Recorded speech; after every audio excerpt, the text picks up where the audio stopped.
skeptical of or want to know more about. I just try to follow a path. I find it really easy to prioritize. It's the thing I'm most excited about, and I can't wait to tell someone. Like if I go out and read something or I meet a scientist and he or she tells me something, sometimes they'll say something and I'll be like, I cannot wait to go home and tell my wife that. That's amazing. And if I can't wait to tell her, it also means I can't wait to tell everyone on YouTube. So sometimes I have 3 or 4 things videos I want to make, and I think I'll probably do that one, and that one. But first of all, I've got to go and meet a scientist, and they'll tell me something amazing, and I'm like, that's going straight to the front of the queue, and I drive home and I'll do that one straight away. So if you're really enthusiastic about something, that's also a good way to judge it. I totally agree, except I don't know what. He's very handsome and available. I mean, wow. Could you have been more brazen? See Henry afterwards. What a great panel. But imagine for just a second that you, even though you don't have a wife, you're expecting your first child, and you want to go to YouTube. You want to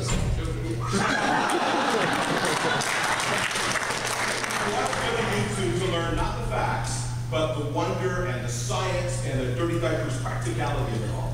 How would you want to find that information? Would you want it to be a scattershot of the coolest things you've never heard about kids? Would you want it chronological? That there are 28 weeks the earplugs fall out and you didn't know they had earplugs, they fall out, they memorize rhymes. Would you want it to be topical? What's in the news? What's the right perspective on that? Would you want it to be organized systematically by the different kinds of topics? What would you want? Am I the only problem? Because I can take that. Aww. It's not that hard. Lots of people do it. I would want it chronological.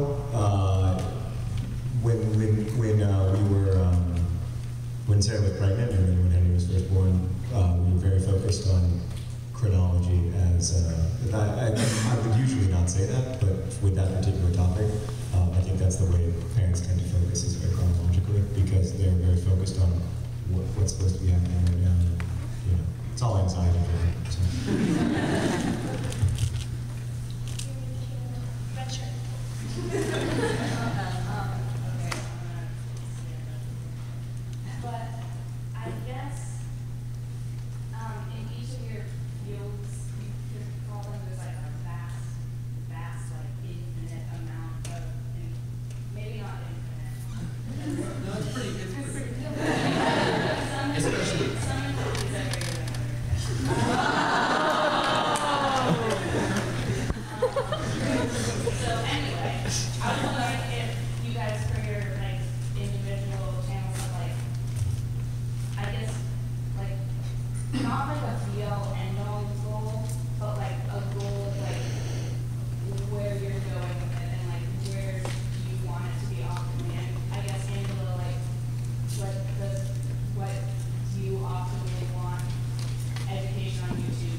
Yes, well, I can quickly prove to you in mathematics that there is an infinite amount of information, and if you're going for the model where you just memorize facts, you're never going to do it. I mean, 1 + 1 is 2, 1 + 2 is 3, and then you go, I don't know, 1 + 4, and you can keep going, and now you have an infinite amount of facts that, like, 1 + each number is a following number, but you don't need to memorize them all individually.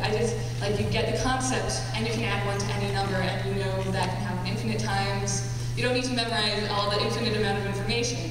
And especially in mathematics, you should get to the point where you kind of know enough concepts that now, instead of all these equations being different facts, they're also just as easy as adding 1 to any number, and now they're all the same one mathematical way of thinking. So if I can teach people how to think mathematically, they don't need to know an infinite amount of information because they can figure out anything they want to know.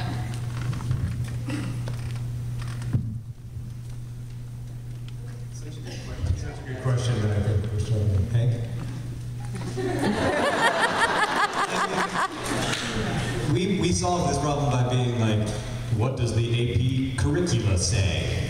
Like, what? Well, but we didn't really do that.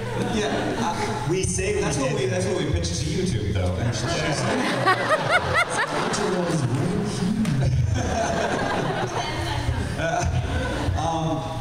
I mean, we do. Like, I go through the textbook that a lot of like most intro biology students use, and we have, you know, we use a lot of that stuff. So it's kind of annoying. Like, I probably would teach it different, but since we said we were going to do that, we do follow a lot of the AP curricula.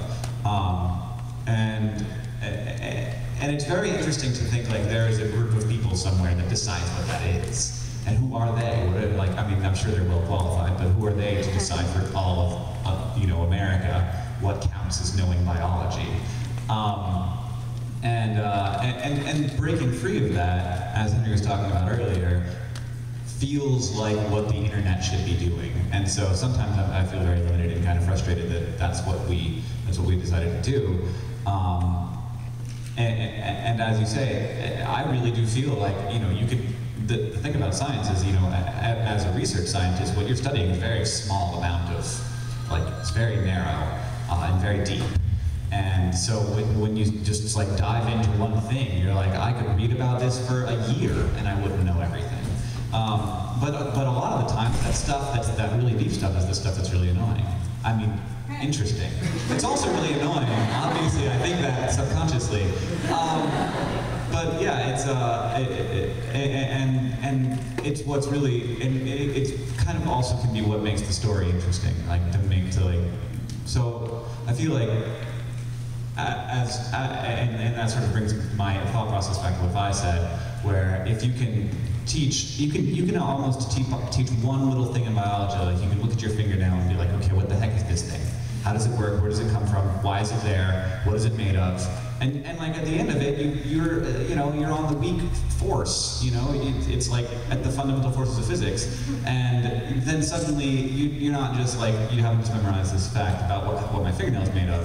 Now you're thinking scientifically from the top to the bottom. And now I want to do an entire course called fingernail. I guess just to answer the second part of the question, from a YouTube perspective, what I would love to see is, so there's lots of folks making educational content on YouTube, but I think we're really just at the beginnings of what we could be. I really do hope that people start to think of, or people outside of this room also think about YouTube as a place to learn, and to utilize that whether you're a teacher or a parent or a student, to enrich your lives. So from my perspective, we're really, I mean, the reason why we said to John Henry, like, please do go do something and go try it out, is because we don't know what the model looks like. Like what Henry was saying before, I think we're just at the beginnings for Sarah's and Audacities, or even YouTube. We just see we don't know what it looks like yet.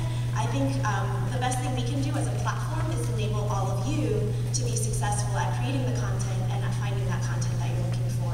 So I love the fact that there's a huge spectrum of partners that I work with, and that there's a huge spectrum of content out there. You can go to Khan Academy and learn, you know, one by one what the process is for learning algebra.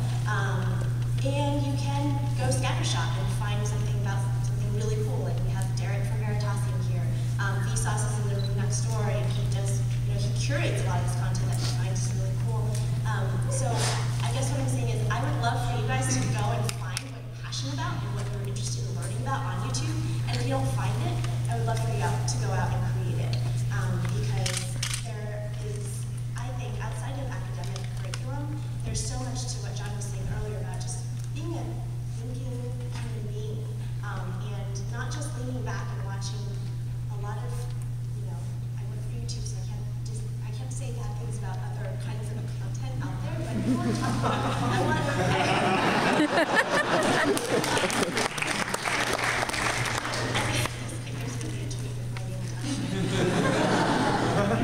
You can trust this room. But I would love for there just to be this amazing ecosystem that you guys go and create and share with your friends, because outside of what is the academic piece of it, education is so much broader than that, you know.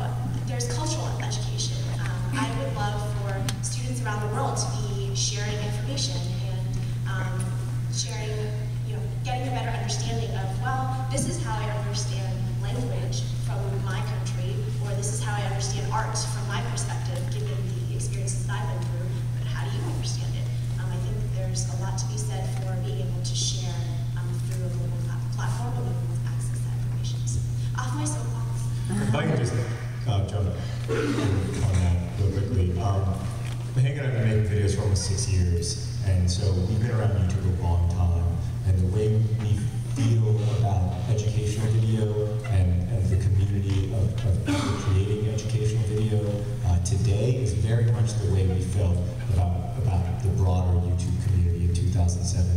feels very collaborative. It feels very focused, excited.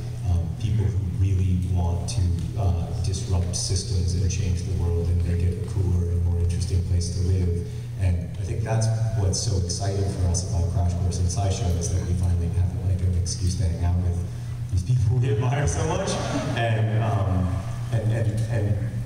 that's the #1 reason I would encourage you to make these videos, is that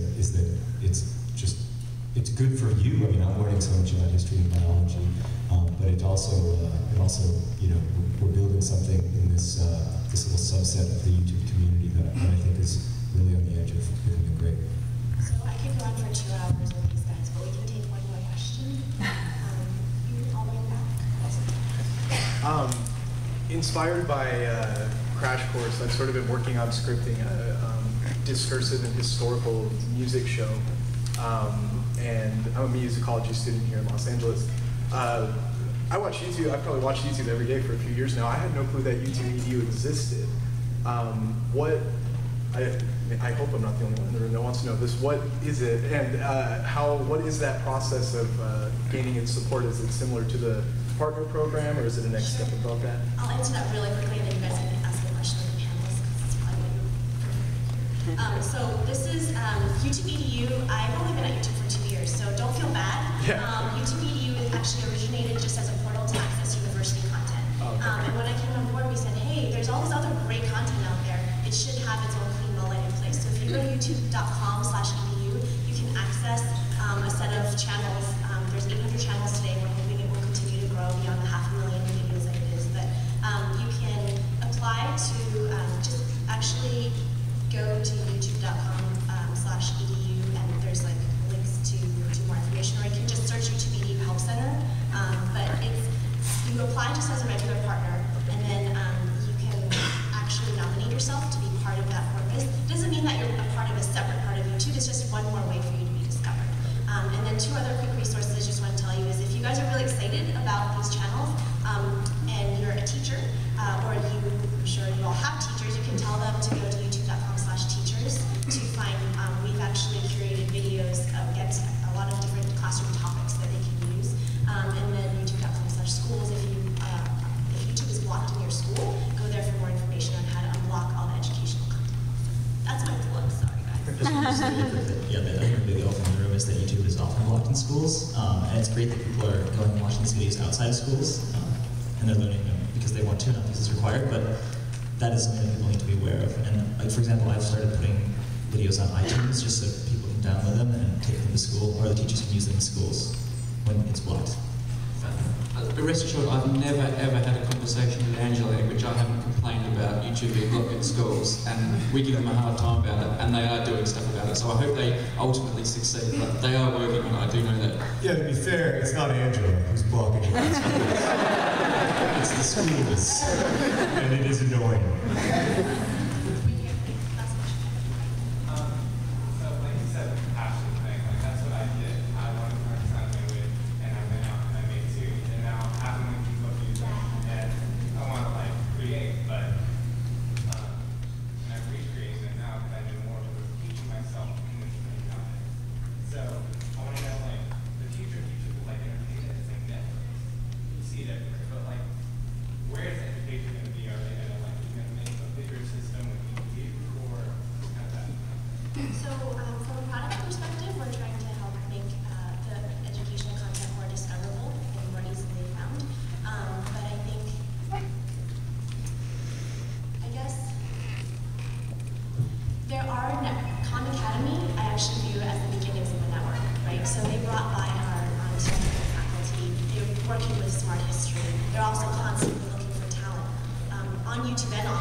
Universities that have their own sets of channels. You see edX popping up with MIT and have them working together. Lots of universities wanting to join them and from, you know, thinking about this from a business perspective, because, you know, it'd be nice to have this stuff pay for itself and be able to keep creating it, and I'm sure you feel the same way. The idea of educational content paying for itself with advertising is just like insane in the normal entertainment space. I mean, most educational content on television is on PBS.